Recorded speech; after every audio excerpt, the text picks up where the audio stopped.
o whamsingo o whakaukoi. Nera ngā ola upu whai. Ia ina ko whamsingo alo whai ia whai ni lia ko whai unga. So ese ma whai unga e o waka ngia ai. Le maulunga po le maulalo le mere ka puke ia. Ia, ale whamtalanga na wo ia ila whamtalanga.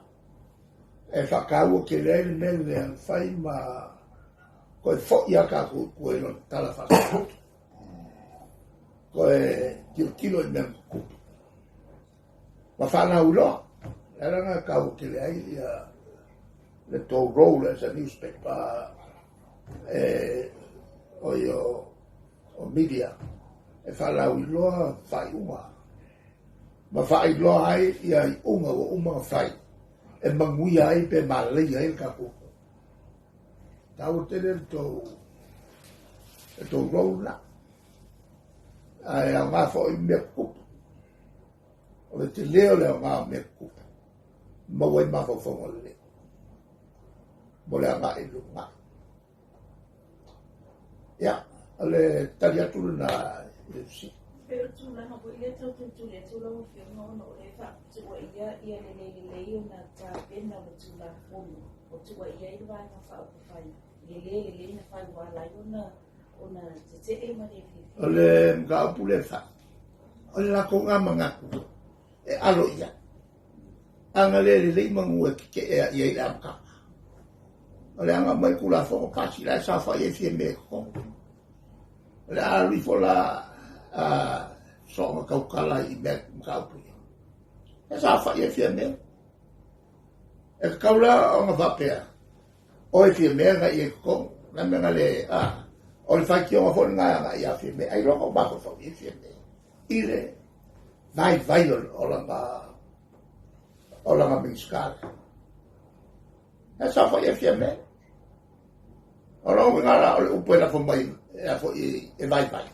O le anga ke upu le anga ima fia me lumoka.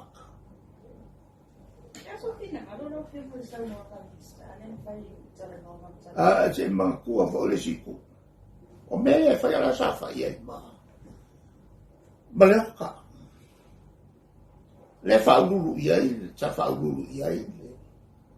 Ia le vaenga le o foma.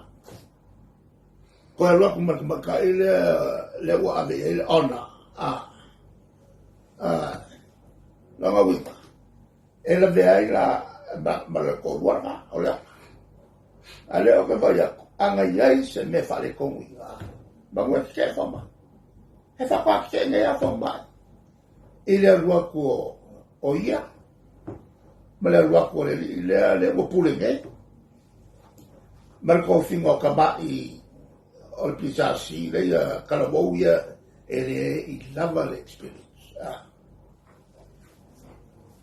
Le whapoponga ngā a le mea le o le mulo le lima kausu e se me alo ia. Face up. Face the music. A le o le maua lo le kulimangu o le ilo ia mea o le akoko. O mea no whaka. Al mea o le mō kau kua. I le hoila ua maka ngā ia ngari poki a ngā mai. Kongo kere ngā mai mea le. Al minskale o. E kaunga sirsila i e whiene. Whai e sei unga. A le se avaku se si a ka mai oi o. I le makanga rua ngā tukusili o ngā kele aile o ngā kaua. Nā o i le a konfike ngā. Mai rai kele i Minska e tele fai pure fa mau. Lai kua. Sa ko nga va ko. Se su ia ila nga ngo Minska ia no kwa pipiko. Le ko mo kapela. Ya, al kanya ko lo. Ya, ole fa tu sai na le Minska fo io le ko ta ole la o fio ma tiro la fa funga na le tsu. Le fa pe mai le fa tu sai feanu mai alu sabini o matusalo sabini pa mai feanu ya Mr. Farkley speaking na ia fa winga fa o se tulanga pule o peila o fio mo ni le tōngi e savili na tōs fō. Le lau ngala wa mo mai. Ko sola ngā nunga ngā. Leo koe pisi a ionga maka me maka o fia me maka o io. Lai pule. Ora ka ua ngā o lau. Lea la ua fai. Nana le mea ngare koe whakoes. Leo le winga e ngā whakoes e ua sisei. E ki ngā mea ngai loe le pupu ure. Ora koe ngā mawhawhau rai. E whakoes. O ngā mawholea ma kalango i a munga. Ora o a munga o ngā munga ngā lau la vei fia mea. A fia mea le sa whai ei. La vea i mai fo i ma leoka. Wa leoka lea sa whawhoea i ka i vaka. Le kalia koroma e ngā nisi mea. Wai atilo fionga le honga moni mai lau sa. O le wanga ka uli ka awale leo. Wai lo tupa. Ngā whaira le unga whako a mori mai. O le ale oke ata wale wa le sa no pala paatimu whai. E le lo le leia.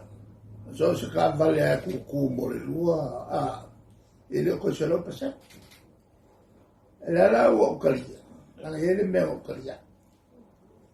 Ma mai ave o il fale skoi ngā la wafo.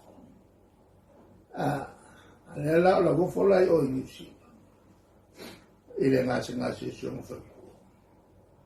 E le lam telefongi mai kau mai kamale. E alu se sia mai kamale la ngā wakua marki ki ai ai o. E le longo aku fo ia alo ia.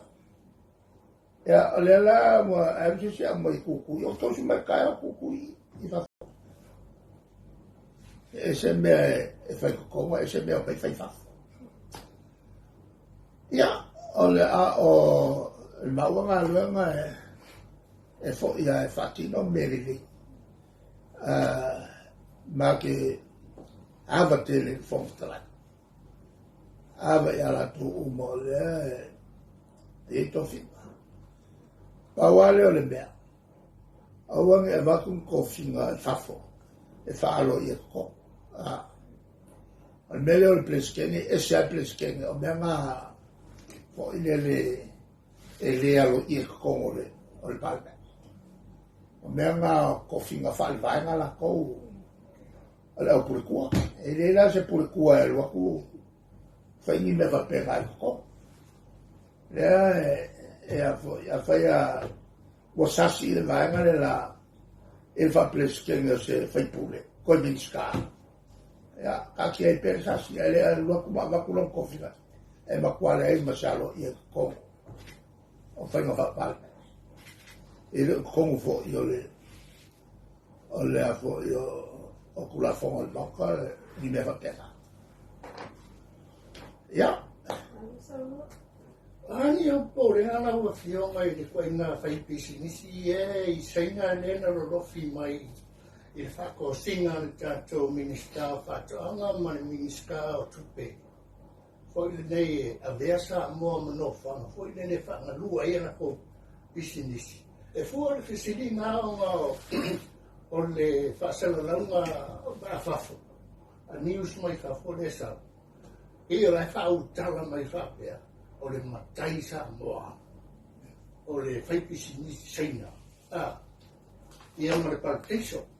E ka urasa mo o partes.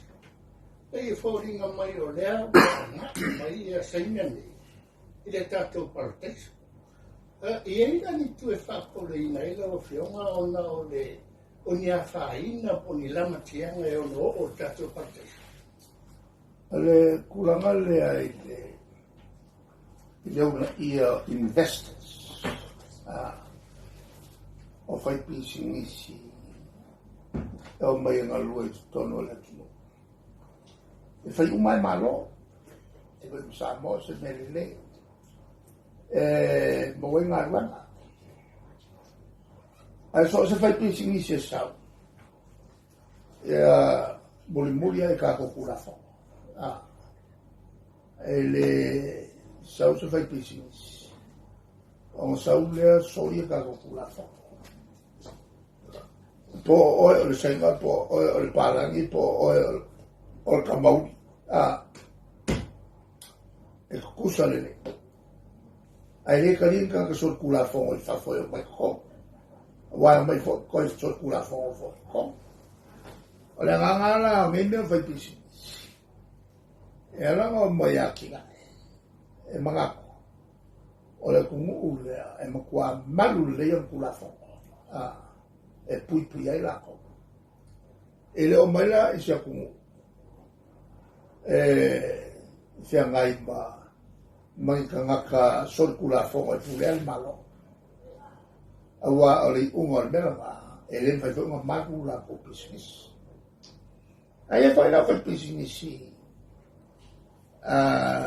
Sol kula fongo. E whalangolango e lako kama sol kula fongo ia. Lea a whai laki ro, lea kūl malo. E maua koe a wala pia pio. E sawa e fai lako me pia pio. E mai whai kongo malo. Le vai ngā lau kele o se mele nei.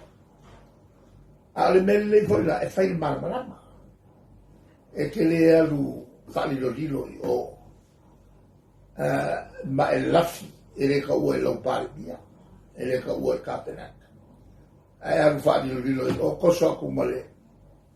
Male minska aku peru o whalilo lilo i o. Whainga kou. Whainga whalilo lilo i o.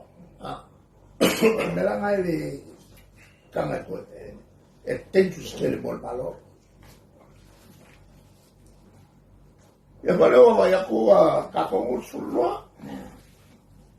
Wa ta foi feitato malo lo va tutto turi. La foi lo ku lo observare un marca ko kala. Ya la fai. Lo il fuo me maguia. E mo si da kula pa mai ala la so. E nga wa uma nga kilima le nga. Ai wa uma nga fai la kala.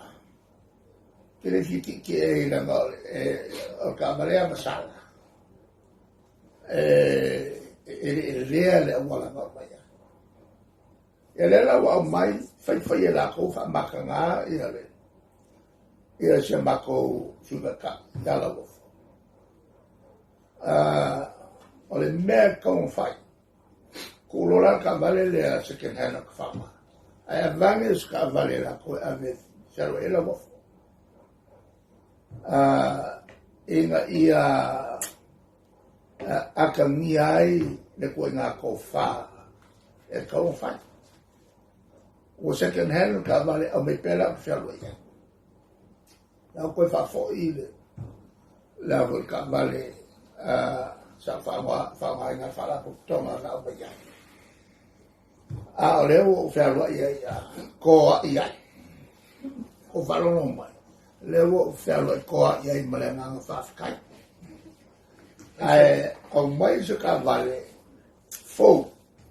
Alo, ia manga kua mea ma ko whaia. Whaila la kou se me fou. Awaranga e kaua kere le.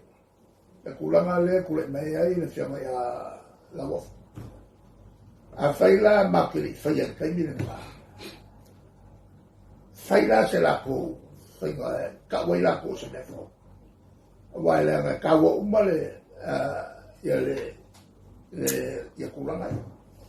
E mangkua po kere ai. La wofu e ilonga kofi. E step mai kongu i le kofi la. Ele o se kulanga la whakawha al mele. Whaino ala kou se whainga le. E ufufi ai whainga parapala ele leanga la kou whainga. Maka ngai la wufu. O le whainga leanga o mai i wha loko leanga ia. Ia la wufu. Le alan kiu kiloma. E la ia masu bewa pia ngā wafi ei. Ma maa show loto. E kusape ke vai a ku me fa pe fai vai. E te ata ia.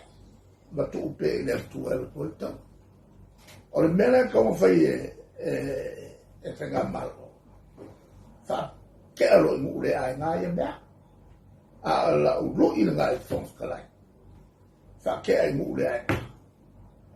ai a mai kupe fai so pe pa ve kapena fai a ver o se fai no fo mo ku ngai a wa a fai ngale ai se e mai la ko e kai ma su kai e ma guia foi la ko e lo ku le fenga malo e soa i lungo le nganga e lo ku fenga malo e le fa wa i fai no mo fa ka a veces ka vale ferlo ai le kai ma su kai e se dia con querele a vai lo boca male e a foi so fa mai e mi ska o le rua ko fa le so fa mai mi ska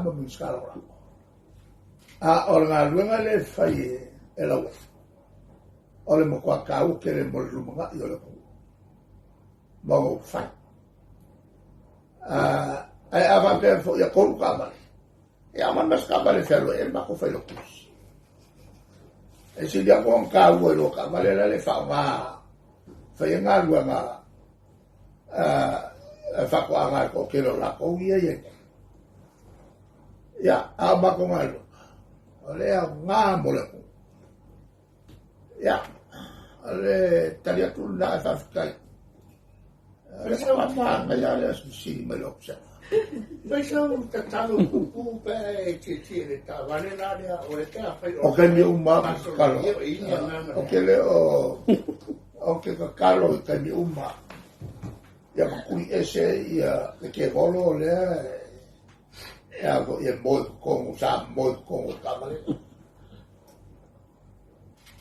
so tele mi sala tulu o fa alia mana tu no pena te fai la ni na o pala no mai fu ile fai uma famsio lela algo tu fu ile palmini you looking forward to go back? oh yo ama ko fo e con maua ma vinga causa ma te ava ele ava il fontalai ava ya fine ava ci pare via mercatena ya ma ku ya ma ame pele so animalos e agora tu la lo malos e so ese mai be fare ko e fai me vivo la tu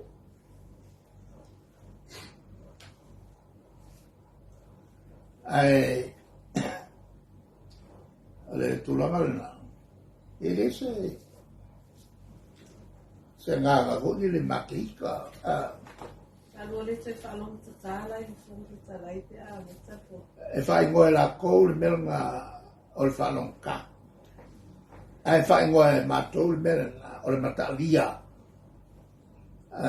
O le makalia ma le fefe fa sa o me fale kou. O le nganga aton na o le avo i o kula fongo o le moka. Aua nge ka o fia. Ia faitule fia tu atu i me fia fasao. Ai ma fong fasao ngai me sela fa. Ale voi makeo. E make kua kula pe o le ale le ka foi kua no e kafi. E kafi mau. E make le ia mas ma polia. Awa a fe ko ke aku yo so umma. O me umma kafi ia. Ora e lo fa saule e le musica pa e kala wa ma ko pe ko ma sa mia ma le va nga la o ma ya ma ko